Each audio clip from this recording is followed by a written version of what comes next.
Well, tonight we have a very special guest speaker, Sue Altass, who is going to tell us a bit more about coping mechanisms and how we can actually, for the families of the veterans, it's something we kind of overlook, and it's not something that we kind of think of ordinarily. So I'm going to stop talking and hand it over to Sue, who will tell us all about coping mechanisms and what to expect. And then if there's any questions at the end, feel free to ask. Over to you, Sue. Thanks, Gail, and thanks for the Green TV Foundation for having us. My background within this, I'll tell you a little bit about me, if that's all right first, is that I've been a mental health nurse for a number of years. We won't go into that because it's far too long. And I've really gone through lots of different areas of working, right through the NHS, the prisons, and working with lots and lots of different people, which led us to set up our own business called Inspire Ignite. And that was around, so that was all around trying to get people to see that emotional intelligence was the same, or on the same level and a understanding as academic intelligence, really, or IQ as people call it now. And that led us to doing some training and looking at how people react to each other when change is needed. And I've got some slides in a little while to talk about transition and transition in life, because we work with all kinds of different people, but I had a particular interest in veterans in that I was in the TAs for a long, long time. And when I was up at Catterick working with the psychiatric unit, there was very little offered to veterans that were transitioning back into civilian life, or even, and there was very little offered to the families that were expecting those, their veterans, their partners, back into home life. And that created, or could create sometimes, such a discord. I mean, as we know, there is probably the highest divorce rate in the forces. And a lot of that is because, you know, we don't actually give people the skills or the understanding of how to change back into a completely different life. So when we set up the business, we started to work with York and Ripon St John University, and we actually created a course, it's just a one-day learning teaching course for families and veterans to understand the transition back into civilian life. I've got a few slides which I'm quite happy to go through, and then we can have a chat at the end. And if anybody wants to ask any questions, I'm more than happy to answer them if I can, if that's okay. Perfect, perfect. All right, so AD, can we have the slides then, please? As we know, this is live, so... The technical bit. Oh, perfect. So transition in life, and I prefer to call it transition in life, because it's not just about your transition from any force back into civilian, and it's not just about the veteran coming back into civilian life. It's about the families and their transition that they're going to have to make to accept a family member that has not been there or has been transient for a good many years, really, which is massive. And this comes through a lot of people, not just through the forces, but today we're going to focus on that. And what we hear from veterans and their families is that they have almost an alter ego. The bits that are welcome whilst on duty, you know, the drive, the competitiveness, the camaraderie, the aggression persona works really well whilst they're away and doing the job that they've been training and trained to do for years and years. However, on their return home or their transition out of the forces to civilian life, they feel completely stripped of an identity that was comfortable. and that gave them a role.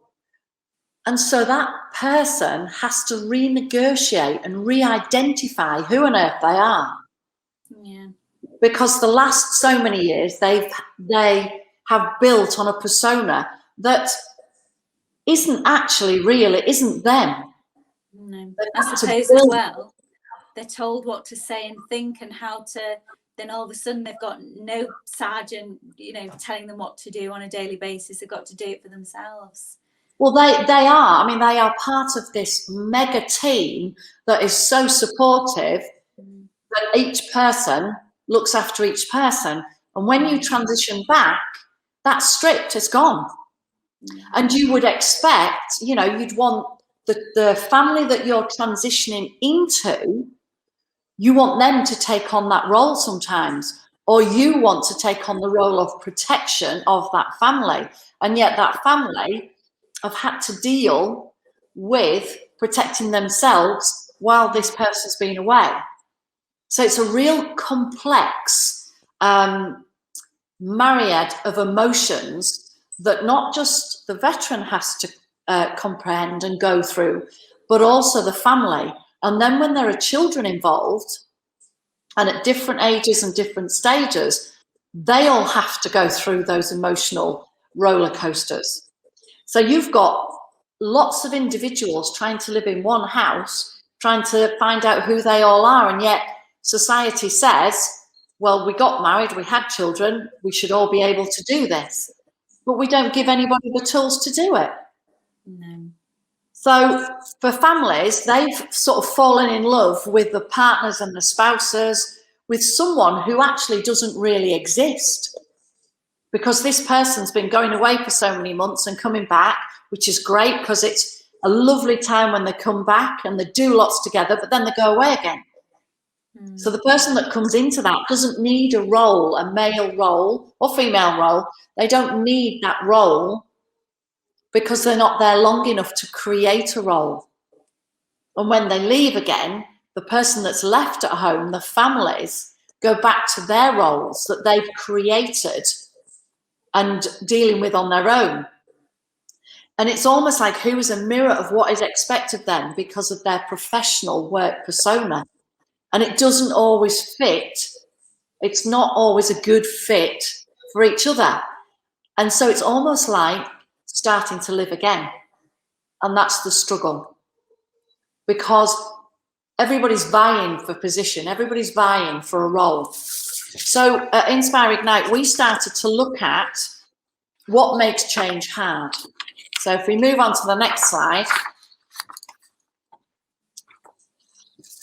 AD, thanks. So what makes change hard? Well, there's two main things that we look at. And the first is ambivalence. So as the top picture shows, who knows which side to be on? At one minute, the veteran and the person who's been in the forces has been in this huge team effort role where they've had a very, very specific role to play. And then all of a sudden, they're in a completely different arena with a completely different role to play. So if you're not ready to make that change, which is really hard, then why not walk down the middle? You don't know. So being ambivalent, wanting and not wanting the change, do I stay? Do I go? And then you start to get the roller coaster of emotions that we've talked about. I'm not wanted here. I have no role here. And the families are like, well, yes, we want you, but we don't want you to do that because we've already decided that's what we do. We have a routine. So, and you can't just come in and change that routine. So that person then feels unwanted. And when you feel unwanted, our brain, if you like, starts to say, well, I'll go. I'm not wanted. Nobody needs me. Nobody loves me. And that's what our main target is for, is to be needed and to be loved and to be looked after. So ambivalence plays a massive part in families and veterans coming back together. And the second one is anxiety. You know, will I fit in? Will they be changed? Will they have any problems to come back with? So the families are trying to deal with letting this person back in, but also the anxiety of the what ifs. And the same for the person coming back. So procrastination and making no decision and letting someone else, because it might be wrong, who knows, let them make decisions. No, let them make the decisions. Well, you're the man of the house, or you've been doing this role for X number of years, so you carry on doing it. No, we want you to do it. And that's how the rumbling of a volcano starts, if you like, that's in the household. And then you've also got, if you've got children in the household, how do those children react? They're there to protect the person that's been living with them for a long time. And yet there's this person that's come back into the family. And not all veterans families are like this. What we're talking about here is the families and that struggle with that. And so they're saying, well, you know, we want you back in, but you can only do this. Well, no, I don't want to do that. That's not my role. So what makes change really hard are the ambivalence and the anxiety of putting two completely different lifestyles together again. So how can we help to start and understand the change? And it's about first and foremost listening to what the family wants and listening to what the person, the veteran coming back into the family, wants.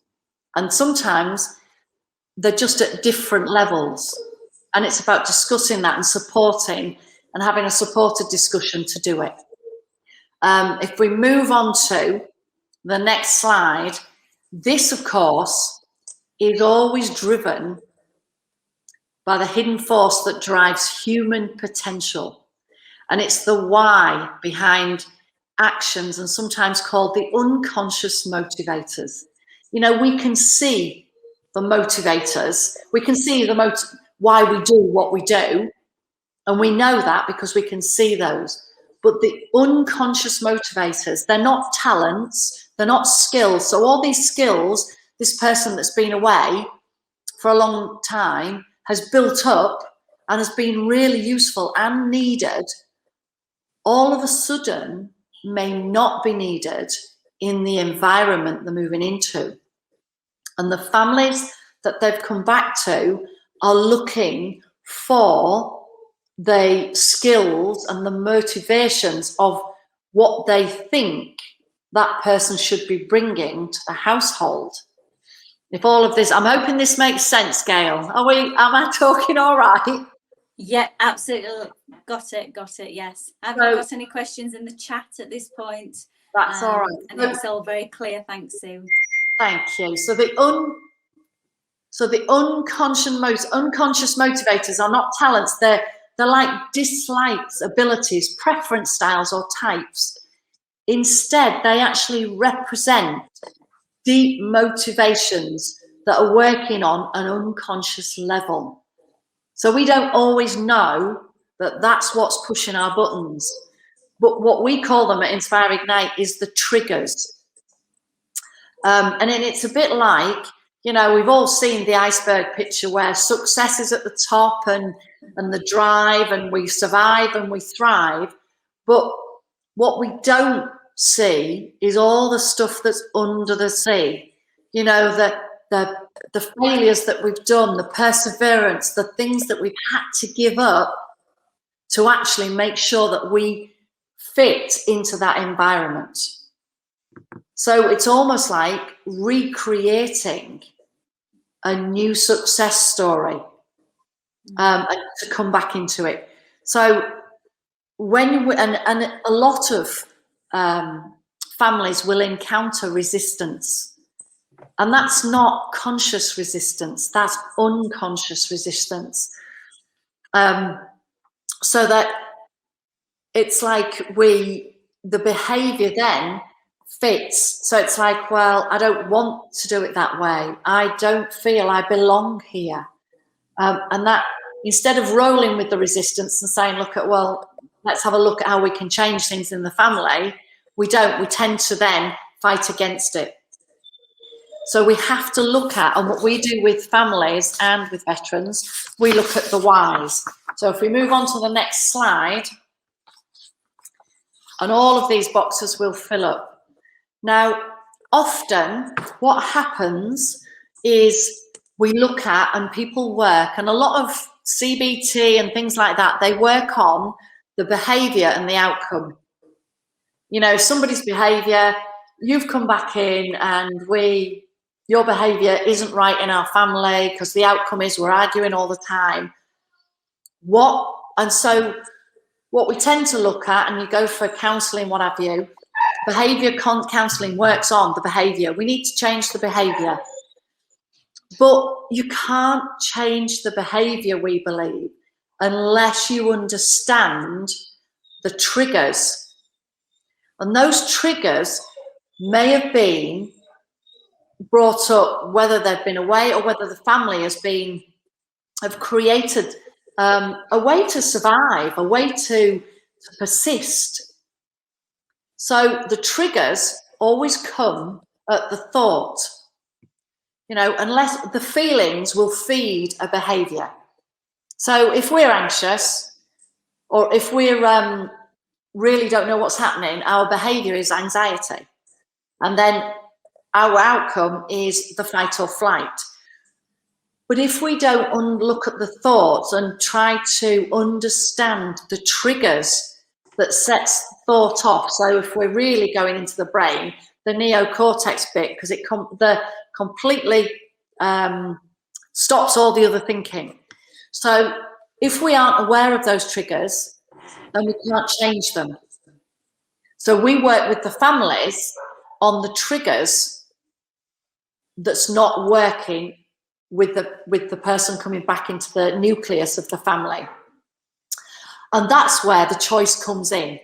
So we're helping the families understand that this person is returning back into the family. And the choice they need to make, the choice that they need to make so that they can change the feeling, that then changes a behaviour, that then gives a different outcome. So that's what we work with a lot of people, is a lot of deeper understanding the unconscious motivators around the thoughts and the feelings. Okay, so I'm hoping that that's clear for people. And if we move on to, and I think that's it for my slides really, because I wanted to just give you a flavour of the sort of things we do with families and their veterans, because the transition back into civilian life is much more complex and difficult than we're actually led to believe. And that's one of the reasons why psychiatric units and mental health units were set up eventually. Certainly when I was in the TAs, I was on part of the ambulance train and was away in Germany a lot. And we were asked to actually, one of the first to set up a mental health unit or psychiatric unit, which sounds very dramatic, but it was a mental health unit for people and veterans coming back or transitioning out of the forces. And that's not that very long ago, really. No. So I've got a question. We haven't actually, I've just had a look, we haven't actually got any in the chat. I think everybody's just digesting what you're saying, and a brilliant presentation, kind of separated it down into obviously is something, it's not something we can just understand in a quick chat. You know, you've done this for years, and the complexity of things, you know, is not something we can just pick at in a 20-minute, half an hour chat. But my question would be, so families, soldiers, veterans, you know, whatever servicemen have come home and they are struggling with families, or maybe they've settled in quite well, but the families are struggling to adapt. What would be a first port of call for them to reach out? If I was in that position, you know, I would think, well, who do I talk to? You know, I don't want a psychologist, or I don't want to have therapy. You know, some people, that's not their first what would be a good channel for somebody to, you know, ask for help for?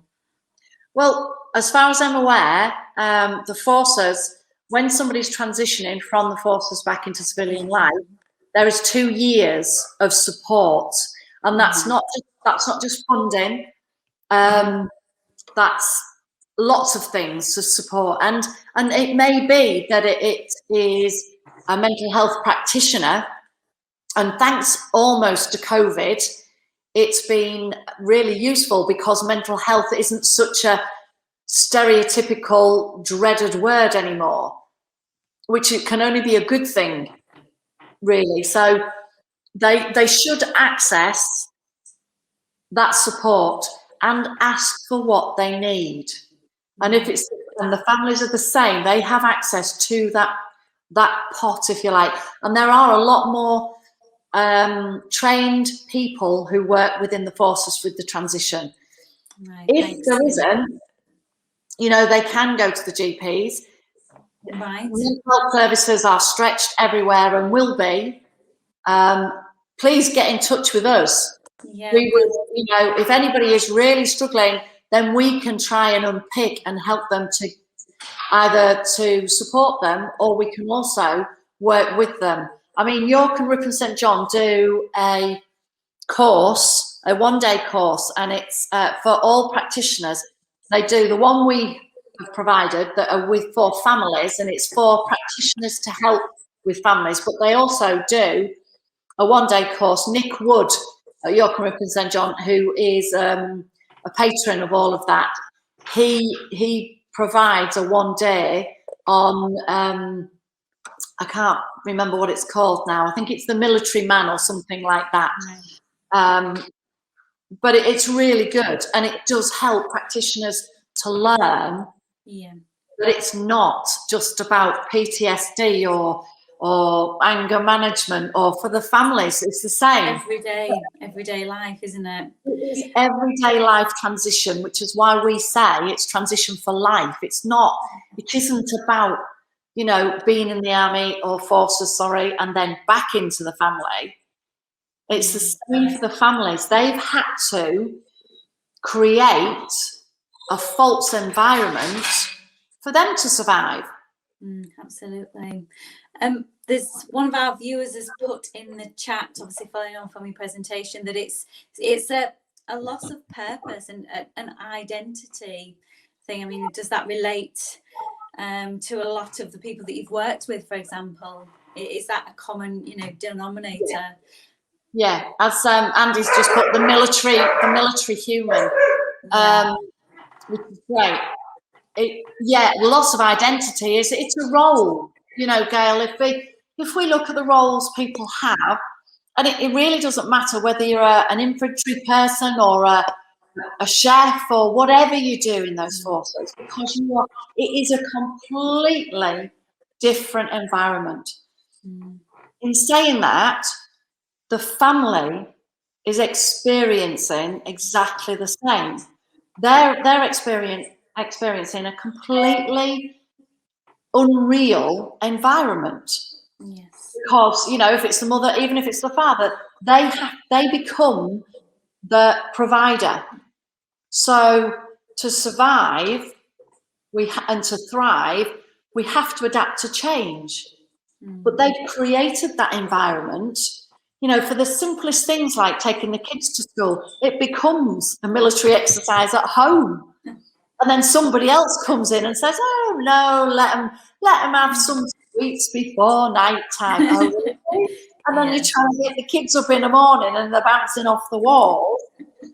And that soon grates on people that are trying to create that role. Now, everybody knows this that's listening that I'm talking about, but it's like, who do you talk to?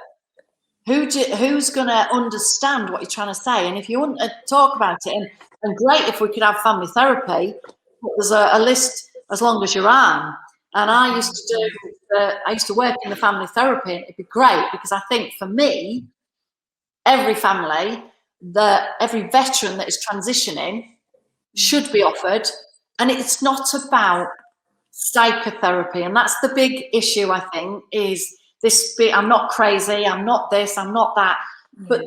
But family therapy is all about finding out who you are, where you fit in, and how we're going to make a new jigsaw, if you like, because that's what it's about. It's about the pieces coming together, but it may be in a very different way.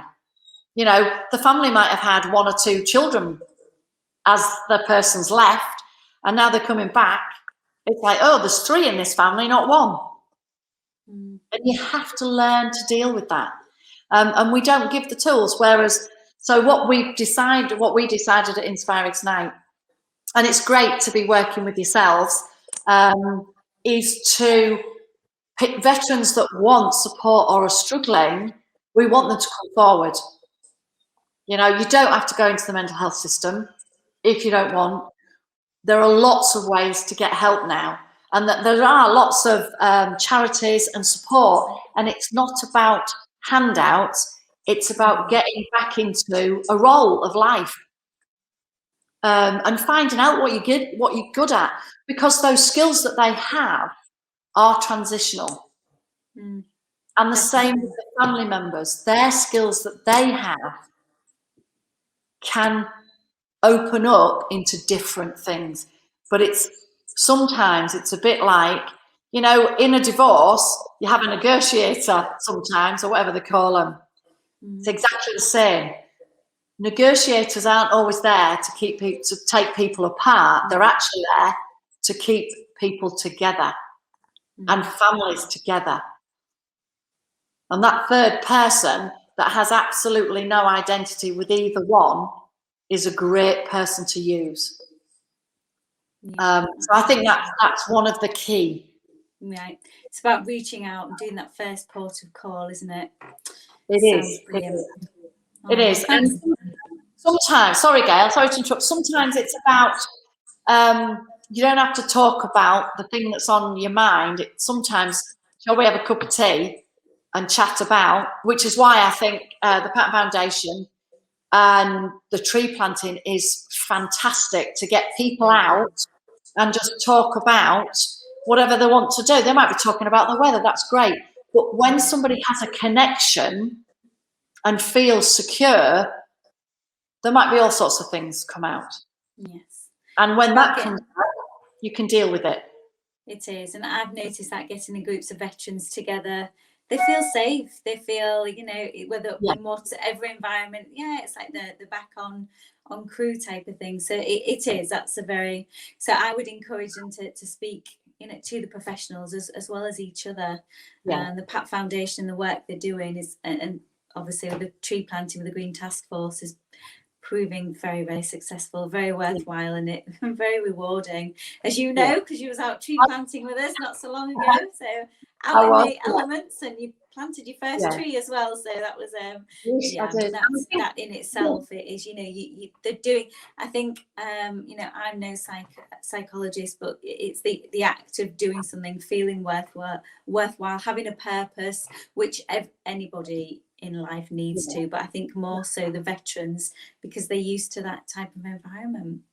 And the same for the families as well, really. You know, we have to encourage the families that it's okay not to be okay when their spouse or partner comes back into the family, because you know, they don't understand how to deal with it, and that's okay. So ask for help. Exactly. You don't have to accept what comes through the door. It's about talking about it, and that's really important. Well, thank you very much, Sue. Brilliant presentation, and I hope the veterans that are watching this, or if you know, and families, because this will be recorded and go out onto the YouTube channels and the various public Facebook, Twitter, and all social media. We've got to use this modern day thing, haven't we? This social media malarkey. But yes, it will get out there, and hopefully, you know, even if we help just one person, it will be worthwhile. So thanks so much, Sue. Can I just ask, Gail, have we got a minute? Paul has put in emotional intelligence is like a dirty word in the military, which is really interesting, because I thought emotional intelligence rather than mental health would be a better wording. Well, not me, but that's what the persona of people think. So, Paul, I would ask, if you want to get in touch and help us understand perhaps then what a better way of promoting the EQ and IQ, because that's what it is. It's the EQ and IQ, and everybody's okay with IQ because it's intelligence. Yeah. But emotional Sounds intelligence nice. is just the same. So I'd be really interested to understand what would be a better way to address the inner workings of somebody's mind, because that's what it is. It's the inner workings of your mind. So thanks for that, Paul. Yeah, thanks for that, Paul. If you want to get in touch with us, either Food Pack Foundation or Sue at Inspire Ignite, that would be great, because it, like I say, it might help somebody else out there. So, yeah. Well, I've really enjoyed this evening. Had a great time, and look for the show being posted out.